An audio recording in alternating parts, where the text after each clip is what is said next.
warahmatullahi wabarakatuh. Perkenalkan, nama saya Zuhratul Lailia. Pada kesempatan kali ini saya akan menjelaskan tentang teori behavior atau behaviorisme.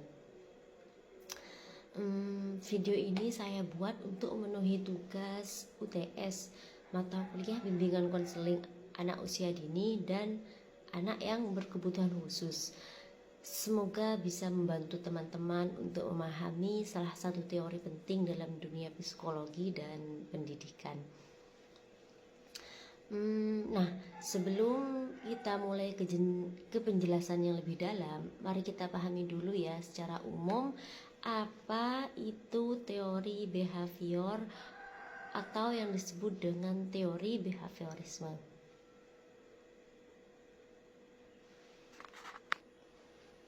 Teori behavior atau behaviorisme ini berasal dari kata behavior, yang artinya perilaku.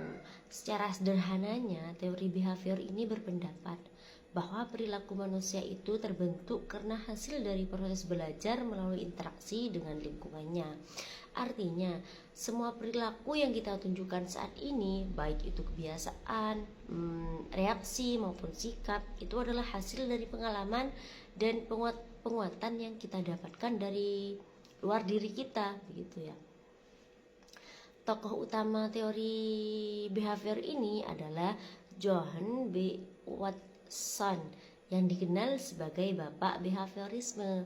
Watson ini menolak pandangan psikologi yang berfokus pada kesadaran atau pikiran, karena menurutnya itu hal tersebut itu tidak bisa diukur secara objektif. Namun ia itu menekankan bahwa psikologi itu seharusnya mempelajari hal yang bisa diamati secara nyata, yaitu perilaku manusia, begitu. Selain Watson, teori behavior ini juga dikembangkan oleh tokoh-tokoh lain seperti Ivan Pavlov dengan teori classical conditioning atau pengondisian klasik, gitu. Dan juga B.F. Skinner dengan teori operan conditioning atau pengondisian operan, dan juga dikembangkan oleh Edward Thorndike dengan law of effect atau hukum akibat.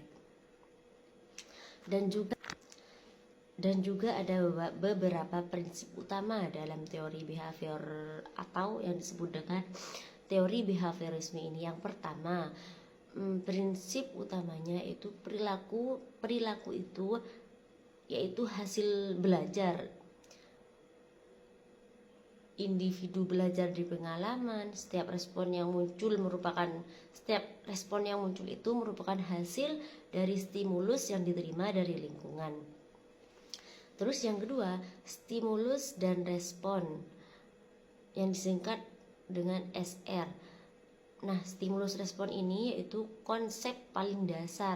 Stimulus ini rangsangan dari luar, dan respon ini reaksi dari individu terhadap rangsangan tersebut. Contohnya, jika setiap kali kita itu mendengar bel istirahat, begitu ya, kita itu merasa lapar, maka bel itu menjadi stimulus dan rasa lapar itu menjadi respon. Dan yang ketiga, penguatan ini yaitu sesuatu yang diberikan setelah respon tertentu untuk meningkatkan kemungkinan perilaku itu muncul kembali, begitu. Dan ada dua jenis penguatan ya. Yang pertama, penguatan positif.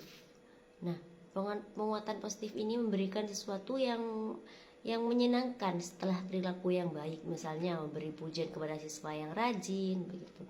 Dan yang kedua, ada penguatan negatif. Penguatan negatif ini menghilangkan sesuatu yang tidak bisa menyenangkan agar perilaku itu diulang. Misalnya,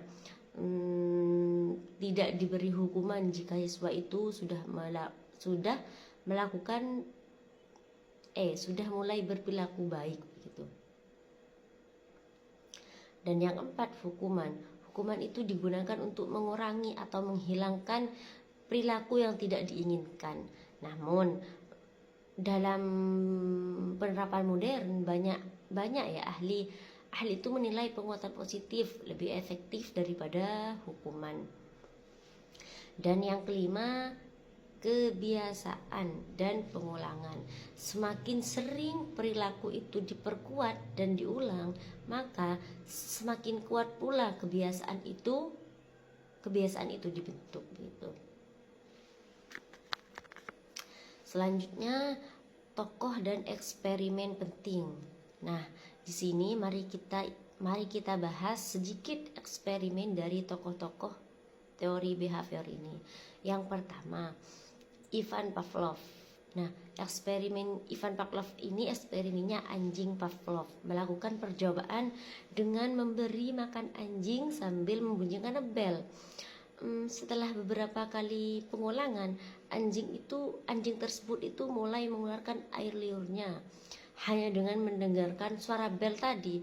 Walaupun makanannya itu belum diberikan, dari itulah Pavlov menyimpulkan bahwa perilaku itu bisa dikondisikan melalui asosiasi stimulus dan respon. Dan juga yang kedua, B.F. Skinner. Kontak Skinner ini menggunakan seekor tikus dalam kotak yang berisi tuas dan makanan. Saat tikus itu menekan tuas, yakni makanan keluar, akibatnya tikus itu belajar bahwa menekan tuas itu menghasilkan makanan, sehingga perilaku itu terus diulang oleh tikus. Nah, ini dasar dari konsep pengondisian operan, yaitu belajar melalui konsekuensi dari tindakan. Dan yang ketiga, Johann B. Watson, eksperimen Little Albert. Dalam percobaannya, Watson ini menunjukkan bahwa rasa takut itu bisa dipelajari. Ia mendengarkan suara keras yang menekankan saat seorang bayi, Albert, melihat seorang tikus putih. Nah, akhirnya Albert itu menjadi takut pada semua benda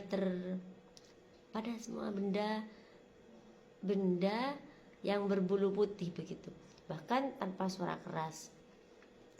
Nah, ini menunjukkan bahwa emosi pun bisa terbentuk melalui pembelajaran begitu. Nah, selanjutnya penerapan teori behavior.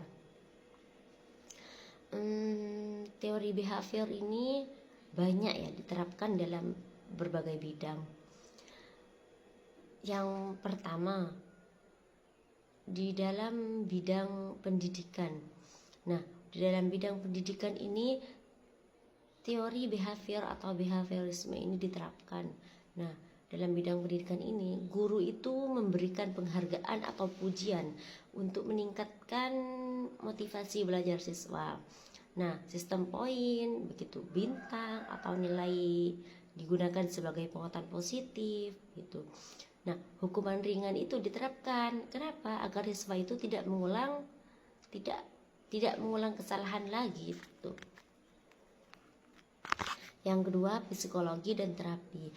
Psikologi dan terapi ini digunakan dalam behavior terapi untuk mengubah perilaku maladaptif seperti fobia, kecanduan atau kebiasaan buruk begitu. Teknik seperti tokenomics ini sistematik, desensitization dan aversion terapi berasal dari teori behavior ini gitu. Dan yang ketiga, dunia kerja.